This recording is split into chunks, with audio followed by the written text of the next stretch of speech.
So Lyndsay, we're here. It's a year after the last time I've seen you. How are you doing?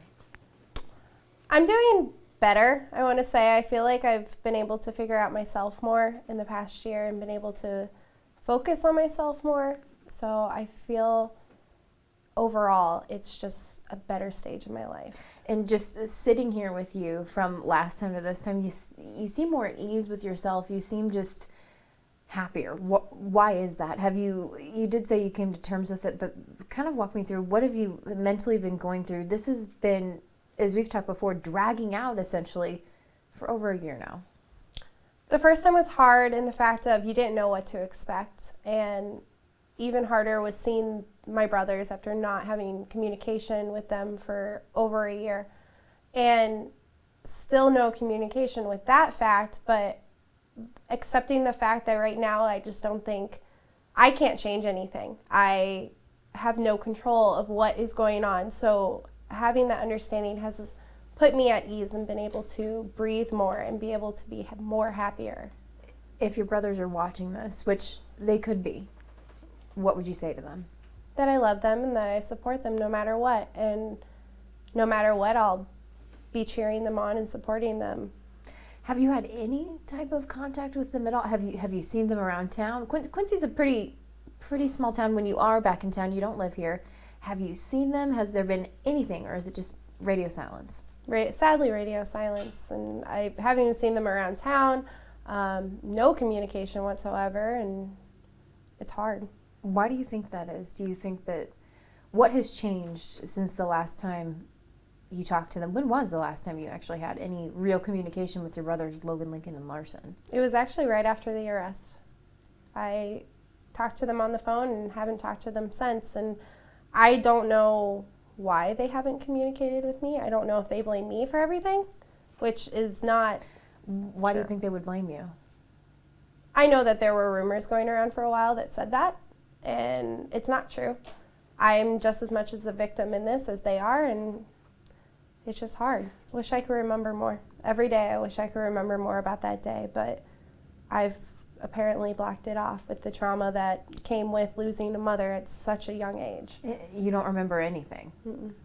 And I'm sure you have a lot of people pestering you, telling you, do you remember this? Do you remember that? Do you remember your dad telling you, yes, you talked to Detective Baird? What do you remember about even that conversation, or do you remember it all? I don't remember police being involved at all. I remember being in the principal's office and being told that she had died.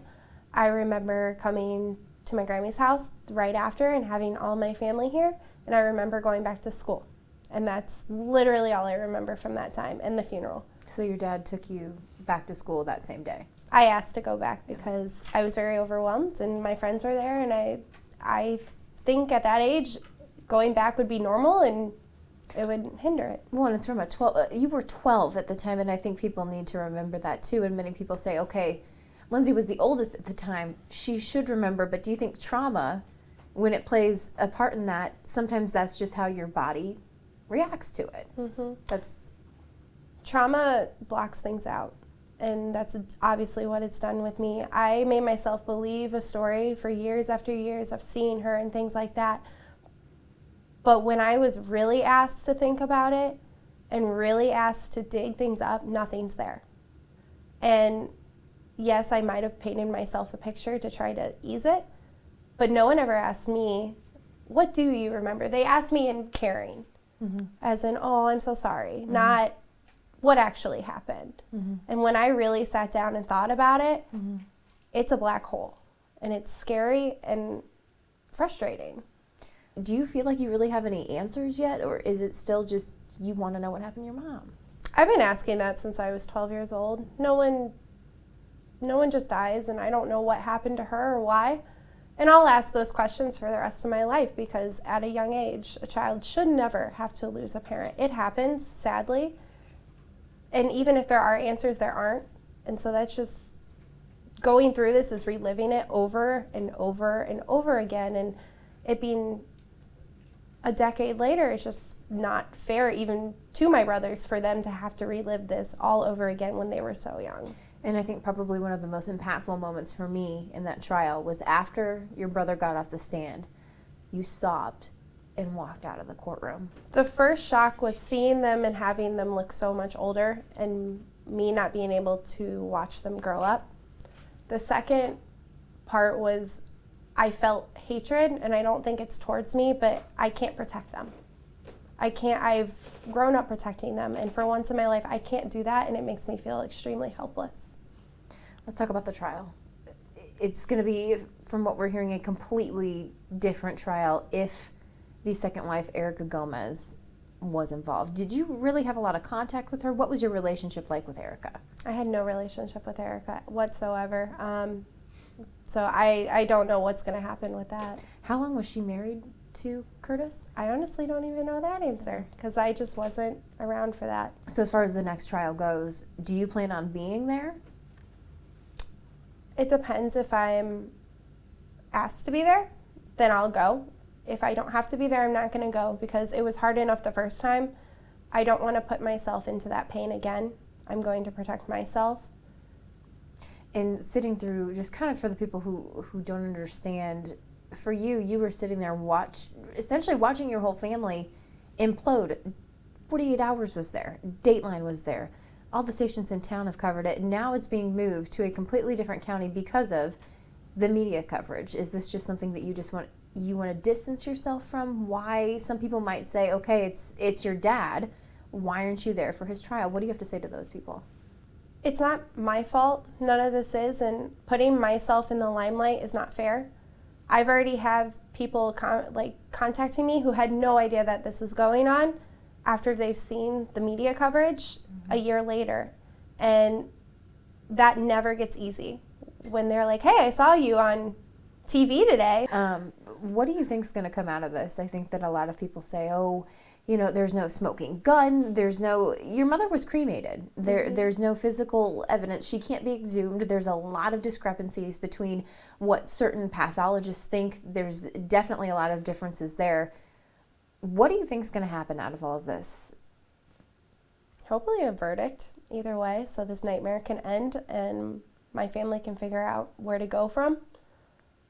I don't know what they will think because she was cremated, and that's what my family believes in. Mm-hmm. And that wasn't for the people, asking. It was actually your grandmother, Marty, who decided that. It wasn't a conspiracy that, we're going to have her cremated. Mm-hmm. No, that's just what my family believes in. As far as going forward after this, right now you currently don't have a relationship with your father at all. Would you like that to change, or is this just life as is and the way it will be? This has been my life since I was 14. I haven't had a relationship with him, and he's the one who chose that. I'm more concerned about my brothers and getting a relationship with them because 2.5 years has been long enough for me. I've already gone through milestones without them, and I don't wish to go through any more, and they've gone through milestones without me, and I wish to not miss anything else. Life is short, and that's proven by my mother's life. So I just don't want to keep wasting time. And you miss your mom? I do miss my mom a lot. I miss her every day. Do you still go? I know last time you told me you do go to see her and you do go to talk to her. What do you say to her? Just let her know what's going on in my life. I always believe that she's with me, no matter what. I believe for graduation she was there and all of that. So I believe that she's always there. But going there is just a strong reminder that I do have a guardian angel protecting me. And I know that some people say they receive signs, from people that have passed away. Does she send you any signs? Do you feel her with you? How do you know she's there with you? I sense it, especially in big moments when I walked across the stage for graduation, I felt her with me. And now what's next for Lyndsay Lovelace? What is next you want this to be over. I get that. You want this saga to be over. What do you think your mother would want to see you doing? Doing exactly what I'm doing. Working. I have a college degree now. I get to work with children, and I love every minute of it, and just make sure I'm happy, and for me to get the boys back. I just want this over with, and I just want my family to come back together as much as we possibly can because not having a family is hard.